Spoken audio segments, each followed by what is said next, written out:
Morning, everyone. Good morning, everyone. You're all very welcome. My name is Anna-Marie Turley, and I'm the head of Fintech, Financial Services and Cybersecurity here in Enterprise Ireland. And I would like to thank you all for joining us today as we break down the latest changes in the National Cybersecurity Policy and what they mean for Irish SMEs. This webinar is all about unpacking the new National Cybersecurity Bill. This is the second session of a six-part series delivered in partnership with Vulcan Consulting, designed to help you navigate evolving European and national policy. The goal of this series is to demystify complex legislation and provide you with practical insights and actionable advice. In this webinar, we will cover what the new national cybersecurity means for your business. I'm absolutely delighted to be joined today by a fantastic panel of speakers. To begin, we have Jack Kiely and Clarke from Vulcan Consulting, followed by David Oye, who is our product lead on cybersecurity review grant here at Enterprise Ireland. And we're also joined this morning by David Kiely from the Irish Manufacturing Research Technology Centre, and he will be sharing a case study of a real-life cyber attack on an Irish business with us at the end of this session. If you have any questions during the session, please put them into the chat function that is available, and we'll have time to address some of these at the end. And we would also like to note to everyone before we commence, this session is being recorded. So with that, I'll hand over to Jack and Una to get us started. Enjoy the session. Many thanks, Anne-Marie. Good morning, everyone, and thank you for making the time to attend this webinar. I'll start by introducing myself. My name is Jack Kiely, and I am based in Vulcan's Dublin office, and I have 3 years' experience working in government relations with a focus on policy issues relevant to the technological and pharmaceutical sectors. At Vulcan, we work at the intersection of both Irish and EU policy and how it affects business operations, helping companies translate legislation into practical systems that actually work on the ground. Today, we'll do exactly that for the revised National Cybersecurity Bill, focusing on its background, intentions, and how Irish businesses can prepare to adhere to it. I will now pass you on to my colleague, Clarke, to introduce herself. Good morning, everyone, and hello from Brussels. My name is Clarke, and I'm a special advisor at Vulcan Consulting. I've been working here in Brussels for over 12 years in the institutions of the European Parliament and also with European political parties and NGOs. So looking forward to speaking to you today about cybersecurity. I'll pass you over to David Oye from Enterprise Ireland. Hello, everyone. You're very welcome. My name is David Oye, and I'm currently leading on the Cybersecurity Review Grant as product lead at Enterprise Ireland. Nice to meet you all. Good morning, everybody. My name is David Kiely. I lead the digitalisation group at Irish Manufacturing Research and Enterprise Ireland Funded Technology Centre, which employs over 120 people at our sites in Mullingar and Rathcoole.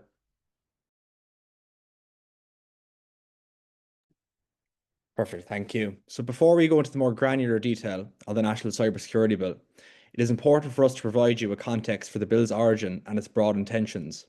The purpose of the National Cybersecurity Bill is to transpose the Network and Information Systems NIS2 Directive of the European Union. This directive builds upon the regulatory groundwork set by its predecessor, NIS1, which came into force in 2016 and was the first horizontal EU law aimed at improving the resilience of network and information systems in the EU against cybersecurity risks. NIS2 aims to achieve enhanced cooperation and information sharing between EU member states, increased risk management and incident reporting obligations, and stricter regulatory supervision and enforcement. In essence, the NIS2 directive was introduced to strengthen and harmonise cybersecurity across the European Union, and to keep up with increased digitalisation and an evolving cybersecurity threat landscape amid ongoing geopolitical conflict and uncertainty. NIS2 was adopted by the EU in December of 2022 and entered into force in January of 2023, with the original transposition deadline set for the 17th of October of 2024. Over to you, Una. Thanks, Jack. So how did we get here and where are we trying to go? So as Jack mentioned, in 2016, we had the original NIS cybersecurity piece of legislation from the EU, but by the time it came around to 2020, there was a realization that cyber warfare and cyber attacks was advancing and that there needed to be more done. So in 2020, the European Commission proposed NIS2.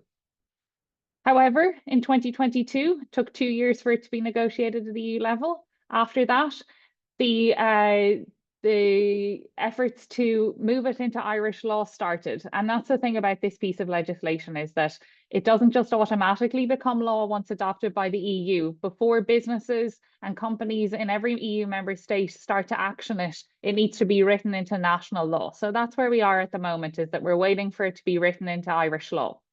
The government has started on this. There was a first proposal, a general scheme of the bill in August last year. But then, as you probably remember, we had a general election, so everything got put on pause. As Jack mentioned, that deadline, 17th of October 2024, for transposing, for writing it into Irish law was missed. But some actions have been taken in the meantime. You can see there, June 2025, the National Cybersecurity Centre published draft risk management measures and launched cyber fundamentals framework. This means that steps have been taken towards enacting the bill in Irish law, but we're not there yet. Last month in September, the government pledged to publish the National Cybersecurity Bill this autumn. So we're expecting that probably in the next month or so. Because of the urgency of this, and I'll explain why, we expect this bill to be moved through pretty quickly. Pre-legislative scrutiny will begin before Christmas, and we expect significant work to be done early next year. The reason why is that on the 1st of July 2026, Ireland will take over the presidency of the EU. And reputationally, it's pretty important for Ireland to have as much laws transposed into Irish law at that stage, so that we can see that we're moving ahead and kind of living up to our EU obligations. So we expect cybersecurity will be top of the pile in that regard. And as such, we expect that the bill will be enacted into law before June 30th, 2026. Over to you, Jack. Thanks, Una. On this slide, we will look at the sectors and scope of the new cybersecurity regulations. The original EU-wide cyber law set forth by the NIS1 Directive listed 7 sectors over which the obligations of the legislation would apply. As you can see on this slide, the NIS2 Directive significantly expands this scope to 18 sectors. To put it simply, any company that falls within these sectors and that also meets the criteria set forth in the bill will be expected to comply with the increased compliance measures. NIS2 categorises in-scope entities into either essential or important entities, depending on factors such as size, industry sector, and criticality. Most notably, this includes any public or private entity listed in the sectors within the slide that employs 50 to 249 people and has an annual turnover of 10 to 50 million euros. Most entities meeting these thresholds in the listed sectors will be in scope, but micro and small enterprises may still be covered if they are critical to society or the economy. The obligations for essential and important entities are the same, but the distinction, however, relates to supervision. Essential entities may be subject to proactive, ongoing, and ad hoc monitoring and supervision by the National Cybersecurity Centre, also known as the NCSC. On the other hand, important entities will only be subject to monitoring based on evidence or signs that they are not fulfilling their legal obligations. Back to you, Una. Thank you. So what is NIS2? So NIS1, when it was first agreed in 2016, was the EU's initial attempt to introduce a common level of cybersecurity, basic rules to protect critical infrastructure. NIS2, however, in that period since, and particularly when it was proposed in 2020, as we came up against COVID, recognised that there's new threats and new vulnerabilities. Digital transformation, more people working from home or working remotely, cloud computing, and interconnected supply chains. So what does NIS2 do? It expands the scope, much broader range of sectors, particularly focused on critical infrastructure, but not only. It focuses on EU-wide coordination and cross-border cooperation, faster sharing, and a unified response to make sure that it's not just one company, one country affected, it can be the whole of the EU across many member states, so trying to pass that information back and forth. Stricter obligations for business, and this is the point I'm sure that you're all interested in particularly. Governance and accountability. It's no longer just for the guy in the tech department to have cybersecurity as a responsibility. It's a governance issue now for boards, and there will be accountability for senior management based on cybersecurity measures. So that's crucial. What the hope is with that is that there will be faster incident reporting. So to know if a cyber attack happens and what the response is, and to try to make sure that the system is protected as fast as possible.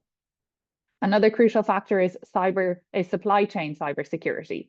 It's not just about you and your company anymore. It's about your entire supply chain. So external dependencies. It's about the weakest link in your supply chain and trying to find out what that is and support it to protect against vulnerabilities so that those things don't happen anymore. So it's not just about your company, it's about your supply chain. So overall, NIS2 raises the bar. It looks more at who is responsible, where the accountability should lie, so that senior management piece I was talking about, and a unified response across the entire EU. Jack, back to you. Thanks, Una. I will now speak to what the Irish bill does. First and foremost, the entire purpose of the bill is to transpose the NIS2 directive into national law. The bill sets out the obligations for organisations in scope, including their management bodies, the designation of competent authorities, as well as provisions for appropriate sanctions and enforcement. As mentioned, the bill will significantly expand the scope of cybersecurity regulation to cover 18 sectors from the original 7 in NIS1. It will also provide for the establishment of the National Cybersecurity Centre in Ireland on a statutory basis and clarify its role and mandate, including as the National Computer Security Incident Response Team. The bill will impose cybersecurity obligations on both public sector bodies and private sector entities who are considered to be either essential entities or important entities. To add to this, the bill will pave the way for an entirely new incident reporting system. The rollout of this for in-scope entities will be applied on a phased basis. Firstly, it will commence with an early warning. In-scope entities must send an early warning notification to the NCSC without undue delay, and in any event, within 24 hours of becoming aware of the significant incident. This notification would include details such as whether the incident could have a cross-border impact. Secondly, in-scope entities must provide an instant notification to the NCSC without delay. The maximum time allocated to report after becoming aware of a significant cybersecurity incident is 72 hours.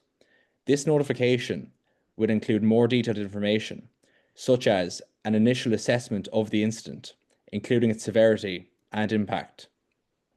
Finally, there will be a progress report. In-scope entities must send a final report to the NCSC no later than 1 month after the submission of the incident notification. If an incident is ongoing at the time of the report being due, in-scope entities must submit progress reports, followed by a final report 1 month later. Now, I'm sure the question everyone is asking is the relevance of this legislation to Irish SMEs, or the so what question. The National Cybersecurity Centre will have the remit to impose more stringent penalties for non-compliance under NIS2. The bill will transpose legislation, which will highlight a shift in accountability for cybersecurity in an organisation. It moves away from holding security teams completely responsible for non-compliance, as now organisational management and senior executives can be found personally liable if gross negligence is found following a cybersecurity incident. It is expected that once the bill is enacted, senior executives will take on greater responsibility and accountability for the implementation of effective cybersecurity incident management processes under NIS2. The intention of this is to establish higher standards of transparency and accountability to adhere to the regulations of NIS2. So what does this mean in terms of financial penalties for non-compliance? The maximum fines for the designated entities are as follows. For essential entities, the greater of €10 million or 2% of worldwide annual turnover in the preceding financial year, and for important entities, the greater of €7 million or 1.4% of total worldwide annual turnover in the preceding financial year. Even if an entity is not directly within the scope of NIS2, it may still have to comply with NIS2 if it is part of a supply chain for an in-scope entity. Under NIS2, organisations are required to mitigate supply chain risks by establishing a security policy to govern relationships with suppliers and service providers. Back to you, Una. Thanks, Jack. So we're going to talk a little bit about what NIS2 actually says. There's 5 major points. 1, baseline security and risk management procedures. The most important thing here is to have a plan. Protecting systems, network, and data is at the top of the agenda, and having a plan helps with this. What tools do we have to protect? Access controls, encryption, regular patching, staff awareness training, and monitoring. These will all be absolutely crucial to having that baseline security. Number 2, incident reporting. So there are new guidelines about when exactly a company has to report and what should be reported. So in the instance of a cyber attack, early warning notification should be made to the authorities within 24 hours. This involves making the authorities aware that something has happened and anything you might know initially about it. Within 72 hours, further details should be provided. What happened and the measures taken. And finally, within 1 month, a full report should be submitted, outlining what the root cause is and what corrective actions have been taken. This allows the authorities to be aware, coordinate with other entities, and to limit the damage. Number 3, management and boards should be held accountable. This is what I was saying before. It's a governance issue, it's not a technical issue alone anymore. This means that both for essential and important entities, as Jack was outlining, there is a governance issue and it should be discussed at board level, and there should be systems in place all the way down through your hierarchy. Number 4, supply chain risk. Now it'll be a requirement to look at due diligence the whole way back through your supply chain and to consider actions like whether there should be security requirements in your contracts with your suppliers. And finally, there should be procedures to respond to cyber incidents, recover quickly, and learn what happened. So the overall takeaway with this piece of legislation, both NIS2 from the European level and what the Irish bill will include, is to have resilience and to do continuous cybersecurity management. However, there's always costs and opportunities with this. With big and cross-cutting pieces of legislation, there will be costs, but likewise, there are opportunities. So costs, implementation and reporting procedures and compliance processes. It doesn't come for free, and it will require a lot of investment, likely economically, cost-wise, financially, but also in terms of time and your workers' time, training employees and making sure that the entire system is aware. Likewise, point 3 there, regular auditing and policy lifestyle management. It's not enough to test one day and expect that will sustain throughout. Cyber is always changing. The nature of cyber attacks are always advancing, and test is the message. Keep doing it and making sure that your system is always resilient. Increased scrutiny of the supply chain, as I've mentioned already. Look back with your suppliers the whole way and consider where changes might need to be made and support given. And finally, increased investment in cybersecurity protections, which goes to all of the above points to ensure that your system is robust enough to sustain itself if a cyber attack occurs. However, there are also opportunities. Strengthening the National Cybersecurity Centre allows the centre to be more proactive in defending Ireland's cyberspace. Faster responses to threats, better risk intelligence, more secure operating environment. These are all things that will make Ireland more robust and make the cybersecurity networks more robust. Back to you, Jack. Thank you, Una. It is important to share with you some examples and case studies of the evolving cybersecurity threat in the EU and at home amid ongoing geopolitical uncertainty. Several high-profile cyber attacks have been attributed to an increasingly hostile cybersecurity space. The war in Ukraine and the consequent breakdown in Russo-European relations has changed the threat level for cybersecurity across the EU bloc. In Ireland, high-profile attacks on the HSE, Munster Technological University, and retailer Marks & Spencer have highlighted vulnerabilities across the public and private space. To really understand why NIS2 is necessary, it helps to look at some real-world examples of the kinds of events that have shaped Europe's approach to cybersecurity, and 2 stand out very clearly: the war in Ukraine and the cyber attack on the HSE. Let's start with the war in Ukraine. Even before the physical invasion began in 2022, Ukraine had been facing sustained and coordinated attacks targeting government ministries, energy networks, and communication systems. These weren't isolated incidents. They were part of a broader strategy to disrupt essential services, spread disinformation, and weaken the country's ability to respond. The attacks highlighted just how interconnected cybersecurity and national security have become, and how quickly a cyber incident in one country can have consequences across borders. We saw European energy companies, financial systems, and logistics networks all experience knock-on effects from this.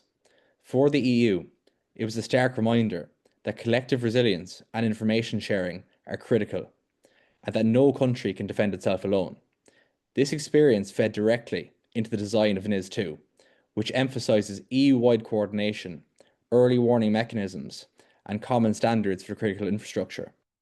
The second example brings this even closer to home: the cyber attack on the HSE in 2021. This was one of the most significant ransomware attacks ever carried out in a healthcare system. Overnight, hospitals across Ireland lost access to patient records, diagnostic systems, and internal communications. The disruption lasted for months and cost the state hundreds of millions of euro.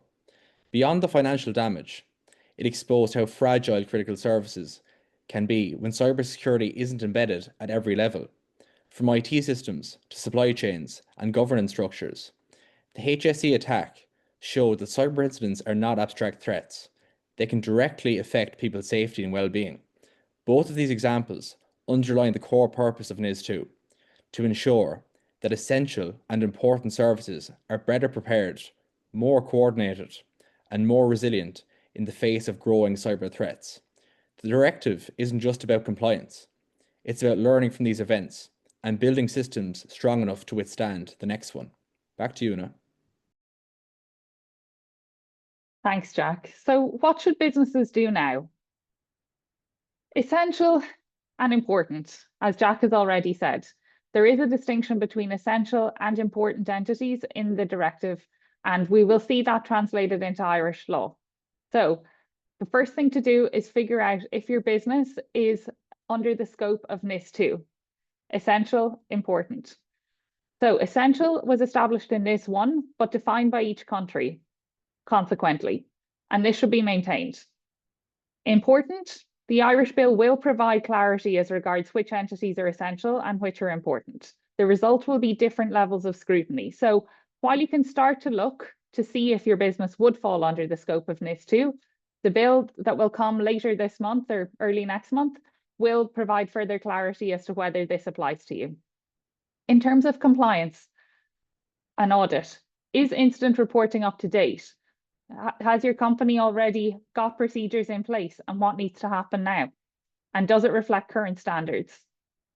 Overall, stay proactive. Test, test, test. Test your cyber response readiness. And be proactive. Prepare your teams and identify vulnerabilities. This brings resilience to make sure that your company can be ready for any cyber attack and what can be thrown at you, and building strength within the team. Full threat and vulnerability management. Back to you, Jack. Thanks, Una. Finally, I will share some useful supports and resources that can be utilised to ensure you adhere to the new regulations if in scope. The National Cybersecurity Centre's Risk Management Measures and Cyber Fundamentals Framework provides a structured and digestible guide for the several thousand essential and important companies expected to come under the directive scope once transposed into Irish law in the coming months. Secondly, the Enterprise Ireland Cybersecurity Review Grant, which provides funding of 80% of the fixed project cost of €3,000. This allows you to access the support of a qualified external cybersecurity expert to do the following: interview key company personnel, such as board members and management, investigate current company practices, and thirdly, review the technical implementation of both on-site and cloud software being used. Separately, leading trade associations such as IBEC and ISME, along with representative groups of the industries that fall within the scope of the National Cybersecurity Bill, should be utilised to assist you in interpreting the legislation. It would also provide you with a larger platform to voice your concerns, rather than doing so individually with little leverage in comparison.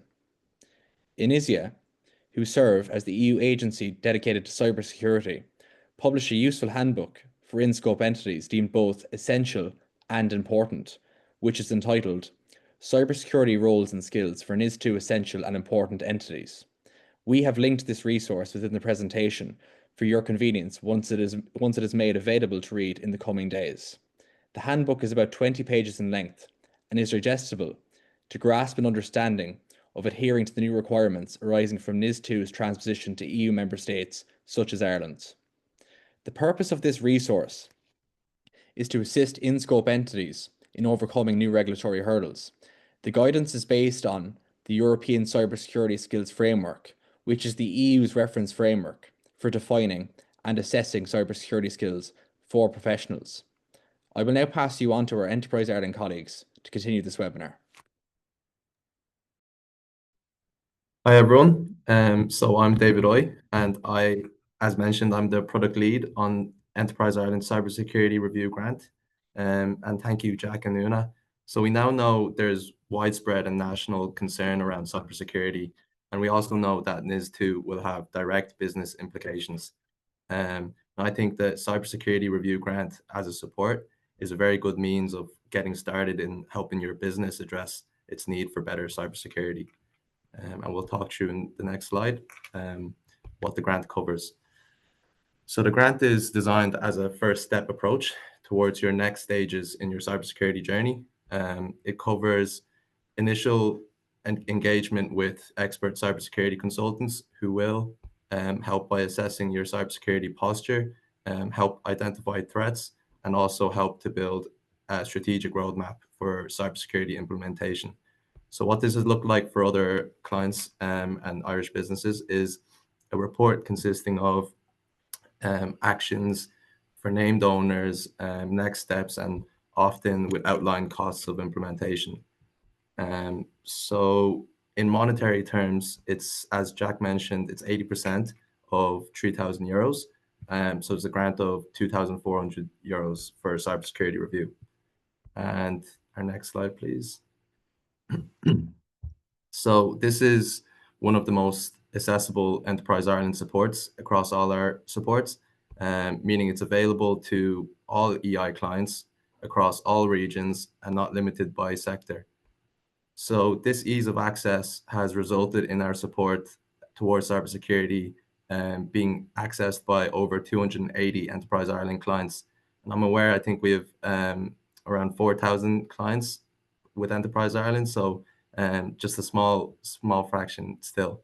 And it spreads across 12 departments, really highlighting kind of the importance of cybersecurity regardless of which sector you're operating in. And our next slide. So I suppose the call to action here is if you have any questions or suggestions on the cybersecurity review grant, you can email that cybersecurity review inbox on the screen, or if you'd like to get started, knowing that it's one of our kind of most straightforward to access supports, you can scan that QR code, and as long as you have a client advisor, so if you're an Enterprise Ireland client, you have a client advisor, you will be eligible, or you should be eligible, and they can check that. And the sign-off can be also done by your client advisor. So if there's any questions, please do email me through that inbox, and you can also check out our webpage on that QR code. Thank you, and I'll pass you on to David Kiely. Thank you, David. Good morning again, everyone. Irish Manufacturing Research worked with manufacturing and manufacturing services companies right across Ireland, from micro enterprises all the way up to multinationals. We operate across 4 main thematic pillars, and part of our role is to anticipate, validate, and support areas of collective industry needs that strengthen the future resilience, competitiveness, and productivity of the manufacturing sector. And we know that cybersecurity is a very important topic there. Within that, our digitalization group that I lead out on includes a team that focuses on factory digital architectures. So covering everything from the secure storage and management of factory data to the digital processes that keep production running. That means a lot of our work is more OT network orientated. And what does that mean? So to put it simply, IT networks handle data, communication, and business systems, while OT networks control and monitor the physical machines and processes on the factory floor. In most of the companies we work with, those 2 networks are managed very differently, yet both are fully within scope for NIS2. And in reality, many of the manufacturers we work with are likely to fall within the scope of NIS 2, either as essential or important entities themselves or as suppliers to companies that are. So next slide, please. When it comes to cybersecurity, manufacturing faces a very different risk profile to service industries because the factory digital infrastructure and the growing number of connected machines and assets on the shop floor. So the rise of IoT has scaled up hugely the number of assets on a factory floor. Over the past year, we've seen a sharp rise in cyber attacks coming from this route, and more companies are asking us for help. IMR's role in this space is to raise awareness of these OT-driven risks and to support industry with practical solutions that help manufacturers understand and manage them effectively. The main areas of concern we're hearing from manufacturing companies right now are around NIS 2 and the Cyber Resilience Act. Our clients and key stakeholders like the National Cybersecurity Centre and Cyber Ireland, who we deal with on a close basis, are all highlighting that complying with NIS 2 in a factory environment brings a very different set of challenges compared to traditional IT settings. At the same time, the Cyber Resilience Act means that a company producing smart digital products or anything with onboard electronics will face new compliance requirements before they can CE mark those products. And that extends beyond the standalone products. It also applies to integrated factory systems and connected industrial equipment. Next slide, please. Back in April, we hosted a cybersecurity workshop as part of our IMR Members Network Day, together with Cyber Ireland, Enterprise Ireland, and several industry experts. The session included leaders from Johnson & Johnson, Kent Stainless, an EI client, Echo Security, and others that give us a strong insight to where manufacturing companies really stand on cybersecurity readiness. We ran a short poll with the audience, and what we found was telling. Awareness of both NIS 2 and IEC 62443, which I'll explain in a minute, remains very low, even among highly capable manufacturing firms. That's a concern because these frameworks are central to how cybersecurity is assessed and regulated for the manufacturing industry going forward. For context, IEC 62443 provides the technical framework for securing operational technology in industrial control systems, while ISO 27001, which many of you would be familiar with, covers information security for IT systems. Together, they form the practical foundation for meeting NIS 2 obligations across both factory and enterprise environments. Next slide, please. Additionally, nearly 80% of participants said cybersecurity risks a major concern for their broader digital initiatives. But what we're seeing is that many digitalization projects, things like data connectivity, IoT integration, and remote monitoring, are being rolled out without first being grounded in a robust cybersecurity architecture or risk model. That's concerning because every new piece of equipment, connection point, API, or cloud interface extends the attack surface. Next slide, please.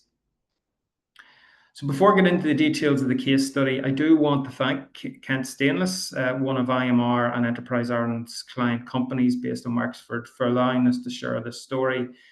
We know from experience that not every company is willing to speak openly about a cyber incident, but their goal is to help other manufacturers in Ireland learn from what happened to them and avoid the same experience. So Kent Stainless did suffer a serious OT-level cybersecurity attack in Q3 2024. The attack vector was something you wouldn't expect, a PPE vending machine on the shop floor. The vendor still had the admin credentials to the factory network from 4 years earlier. Those credentials were never revoked or updated, and that's something that's not unusual in OT networks. Attackers gained access through the vending machine's VPN connection, moved laterally through the OT network and into the IT network, and eventually reached the core production systems. Because internal firewalls and network segmentation weren't properly implemented, the malware spread quickly, causing major operational disruption. The result was a sales impact estimated at 2.5 to 3 million over 3 months. The real issue wasn't the technology itself, it was poor governance and unclear IT-OT separation and the lack of auditing around access and compliance procedures. Next slide, please. What that incident really highlights is the gap between IT and OT cybersecurity practices. In IT, security is usually built around data integrity, confidentiality, and patch management. In OT, the focus has historically been on availability and uptime, keeping production running at all costs. That cultural and technical divide is where most of the risk now lives for manufacturing companies. OT networks are often under-monitored, under-patched, and over-trusted, while IT policies rarely extend cleanly into the factory environment. Bridging that divide is one of the biggest practical challenges for NIS2 companies in manufacturing today.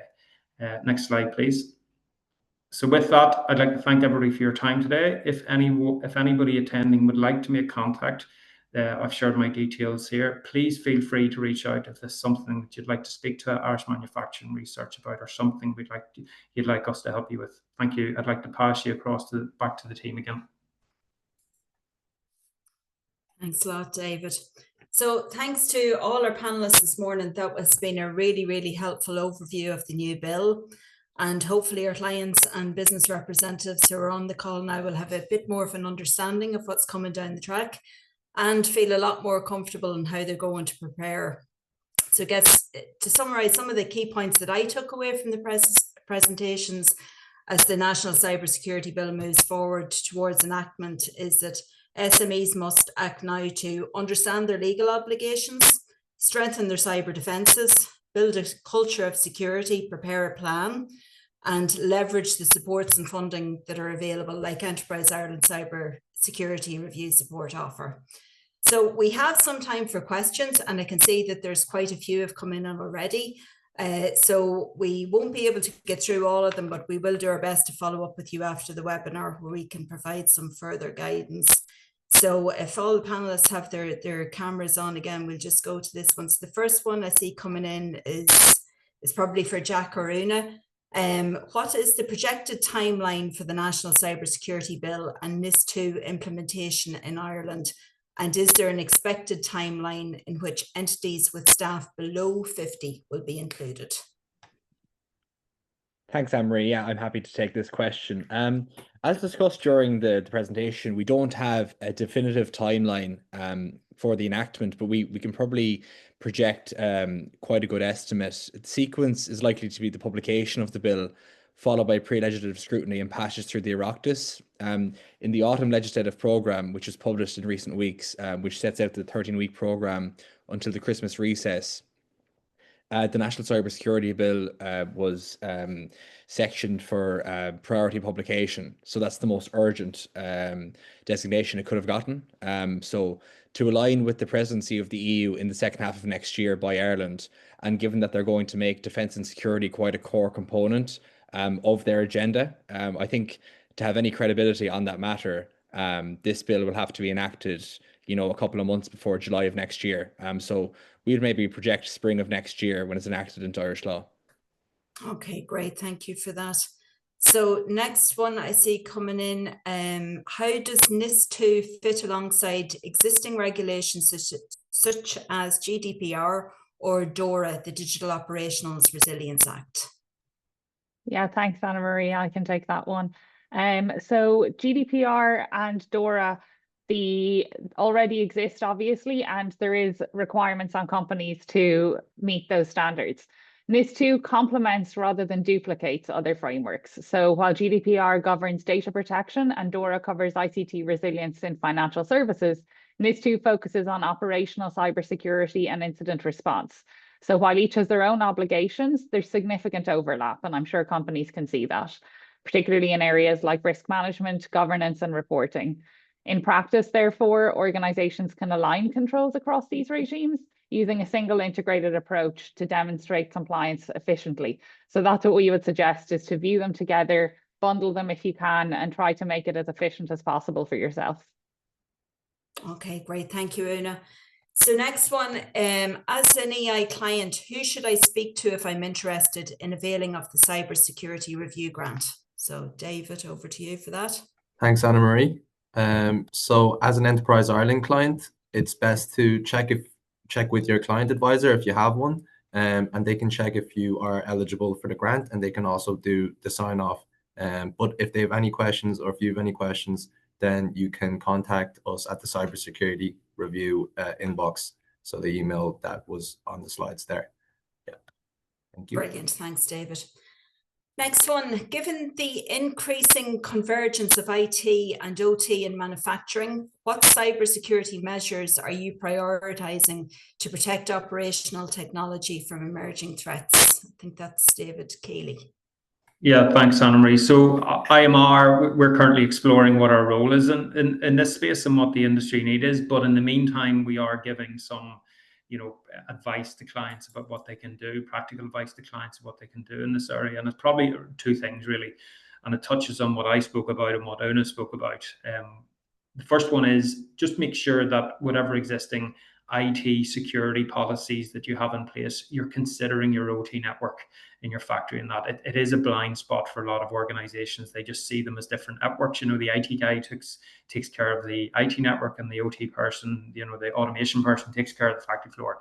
So take that lens that the IT manager is using to apply to the IT network and apply it to the OT side to make sure that the whole organization is being considered in that regard. The second thing that I'd encourage companies to think about is to audit their factory floor. You will be surprised by the number of assets that are on your factory floor that you're not aware of, that have crept in over the years. There's VPNs, there's connected cloud sensors, and typically what we see is that a typical factory floor for an SME, you will be amazed at the number of vendors, technology vendors that are actually on a factory floor. It's a much bigger number than tends to be on the IT side. So that's the second piece of advice, is just to start thinking about doing that audit of your factory floor to understand the assets that are there, the data that there, and who are the vendors? Can they be trusted? Have you got a good relationship with them? So yeah, that would be it from my side. Thanks, Anna-Marie. Brilliant, thank you, David. Another one, I think this is probably Una as well. We provide engineering services into the manufacturing life sciences sector, so we are part of the supply chain. Does this bill apply to the service industry? Thanks, Anna-Marie. Yeah, so the answer in short is yes, it likely will. Even if your company isn't directly classified as essential or an important entity, the bill covers part of the supply chain that provides key services to those sectors. This means engineering or IT service providers working with manufacturing or life sciences companies could be included, especially if your services are critical to their operations or cybersecurity. So I would suggest to prepare for that eventuality, yes. Yeah, thank you, Una. So we have a few more coming in here now. For SMEs that are already ISO 27001 certified like us, AI financial services startup, what additional measures or reporting changes should we anticipate under the new National Cybersecurity Bill, particularly in relation to NIS2 alignment? Yeah, Anne-Marie, I can come in on that. You can expect mainly alignment tasks rather than a rebuild. Register, of course, with Ireland's National Cybersecurity Centre when the National Cybersecurity Bill is enacted, and map your ISO controls to the NSC's draft NS2 risk management measures. And it'll be important as well to add emphasis on supplier risk, logging, monitoring, incident handling, and governance with management accountability. And of course, prepare to follow NIS2's incident reporting steps, as we discussed earlier. An early warning within 24 hours, a fuller report within 72 hours, and a final report within 1 month.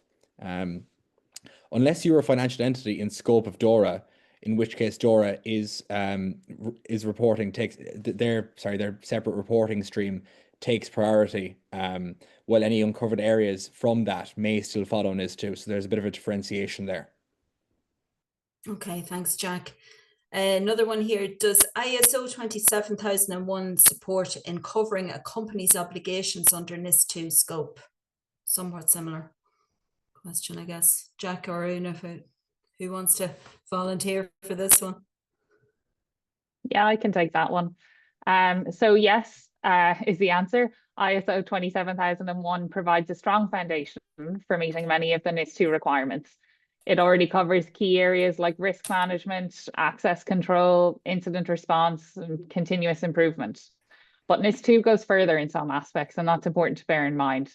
Stricter governance duties for management, as we spoke about earlier, mandatory incident reporting timelines will be critical, supply chain risk oversight, necessary job of work to be done there, I think, for most companies, and possible registration with the national authority. So bear that in mind. So if you're ISO 27001 certified, you're already on the way, but you need to add a few extra layers to fully comply with NIS2, I think it's safe to say. Okay, that's brilliant. Anna-Marie, sorry, if I could just Yeah. add to that. If you're a manufacturing company, however, there's probably a need to consider IEC 62443 in terms of the operational side. It's still unclear whether 27001 will cover a manufacturing company, and the advice we're getting from the experts in the field in Ireland, so the National Cybersecurity Centre and Cyber Ireland, is that IEC 62443 will likely need to be the foundational piece for factory operations side security. Okay, that's brilliant. Thank you so much. Folks, I think that's about all that we can accommodate in terms of questions at the minute. We will, as we said, try and follow up later on. So I'd just like to take this opportunity to thank all our panelists today. I hope that the information provided has been valuable. Thank you to my colleague David for providing the Enterprise Ireland perspective, to Jack and Una from Vulcan Consulting for their expertise, and to David Kiely from IMR for the insight around cyber threats and their impact. And I'd also like to give a shout out to my own colleagues, Brian, Faye, for setting up the webinar today and making everything run smoothly. So as mentioned earlier, this is the second in a 6-part series of webinars unpacking upcoming policies that will affect Irish businesses. So I hope you will join us for a subsequent session over the coming months, and we'll be in touch with more details on those webinars. To wrap up with a final message from me, cybersecurity is not optional. It's a legal, financial and reputational imperative for Irish SMEs. The cost of inaction is too high, and the time to invest in cyber readiness is today. So thanks again to everyone who joined us here today, and goodbye now for all. Thanks a lot.